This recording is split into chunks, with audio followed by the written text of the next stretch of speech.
दूसरे कथन की, तो किशोरावस्था जीवन का सबसे कठिन काल है।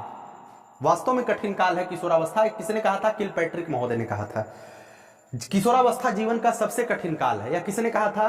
किलपैट्रिक महोदय ने कहा था। इसी में जो है एंट्री होती है रानी के राजा की एंट्री होती है, रानी के लिए राजा की एंट्री होती है और राजा के लिए रानी की एंट्री होती है।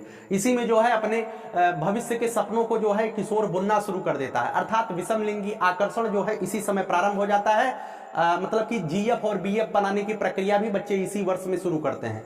ये वर्ष वही होता है जब बच्चा 8वीं 9वीं 10वीं 11वीं 12वीं में पढ़ता है। इसमें भी आप लोग भी इस स्थिति से गुजरे होंगे, तो आप भी कुछ कहने की आवश्यकता नहीं है, आप बहुत बेहतर तरीके से जानते होंगे कि आप लोग हो चुका होगा। ठीक है, तो एक किलपैट्रिक की अवस्था है। तो किसने कहा था किशोरावस्था जीवन का सबसे कठिन काल है? किलपैट्रिक महोदय ने कहा था। राजा का रानी आता है, रानी की राजा आता है। ठीक है, दो मिनट में आपका लूंगा। ऑनलाइन भटकाव से बचिए, मेरा हमेशा से यही उद्देश्य है कि आप ऑनलाइन भटकाव से बचिए। ऑनलाइन फिर से मैं कहूंगा इसका शिकार मत होइए। ठीक है, समझ सकते हैं? ऑनलाइन इसका शिकार मत होइए। अगर आप इसका शिकार हो रहे हैं तो कहीं ना कहीं आप अपने भविष्य को कमजोर कर रहे हैं।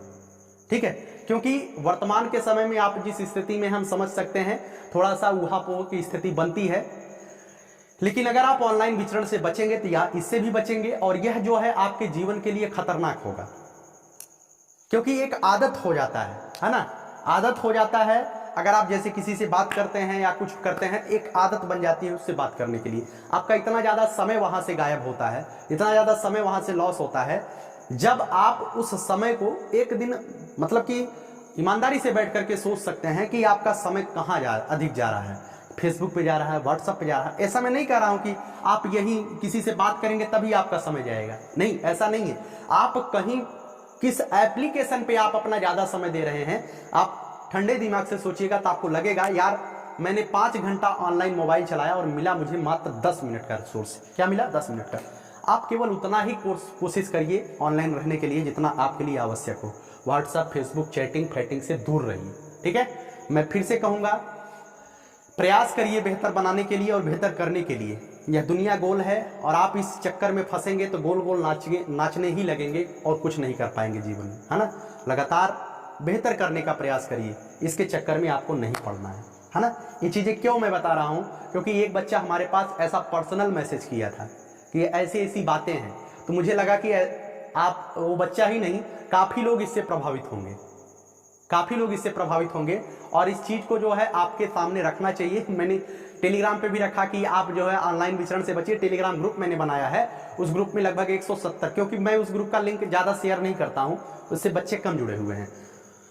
उसमें कई बच्चे आपस में चैटिंग वेटिंग शुरू कर देते हैं। तो एक दिन मेरे पास शिकायत आई कि भैया वो जो है हमें डिस्टर्ब कर रहा है। तो मैंने फिर वहां पे लिखा कि भैया ऐसा करोगे तो आप फिर ऐसे ही घूमते रहोगे, फलाने का इंस्टाग्राम चेक करोगे, उनका टेलीग्राम चेक करोगे, उनका टेलीग्राम चेक करोगे, वह जो है आप टेलीग्राम ही चलाते रह जाएंगे और वह जो है कहीं ना कहीं सक्सेस हो जाएगा, जिससे आप कांटेक्ट बनाने का प्रयास कर रहे होंगे, है ना? तो फिर भी आप वैसे ही रहेंगे, तब भी वैसे ही रहेंगे। तो क्या जरूरत है किसी के टेलीग्राम को जो है खिच करने का? ठीक है, तो ऐसा न करिए। टेलीग्राम ग्रुप में मैंने ये चीजें बोली थी कि आप ऐसा प्रयास न करिए, नहीं तो कुछ लोगों को बैन भी किया जा सकता है। ठीक है, चलिए, आप ज्यादा समझदार हैं, मुझे पता है कि आप हमसे ज्यादा समझदार तो होंगे, लेकिन प्रयास करिए। मेरा काम है ये करना, तो मैं शिक्षक वाला काम करता हूं, तो मेरा भी उद्देश्य कुछ बोल देता हूं। ठीक है, बहुत बहुत धन्यवाद। जय हिंद।